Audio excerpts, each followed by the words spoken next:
राज्याच्या मध्यवर्ती बँकेच्या निवडणुकीसाठी जत तालुक्यात हाय व्होल्टेज ड्रामा पाहावयास मिळत आहे।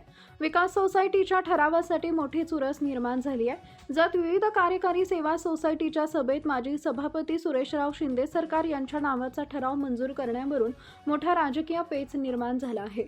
ठरावाला सत्ताधारी गटातील 7 संचालकांनी विरोध केल्याने सभेला आवश्यक कोरम पूर्ण झालं नसल्याने सभा तहकूब झाली। या घटनेने जिल्हा बँक निवडणुकीच्या पार्श्वभूमीवर शिंदे सरकार यांच्या राजकीय प्रतिष्ठेला धक्का मानला जात असून याची तालुक्यात जोरदार चर्चा सुरू आहे। आता 28 जुलै रोजी होणाऱ्या पुढील सभेकडे सर्वांचं लक्ष लागलं असून त्या दिवशी नेमकी काय भूमिका घेतली जाईल याकडे सर्वांचं लक्ष लागलंय।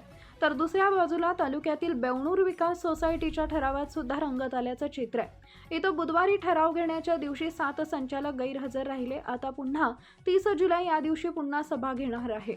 हे विशेष म्हणजे बेवणूर गावात जत शहरातील एका राजकीय गटाचे पदाधिकारी यांची एंट्री झाल्याने गावात नागरिकांमध्ये उलटसुलट चर्चेला उधाण आले होते।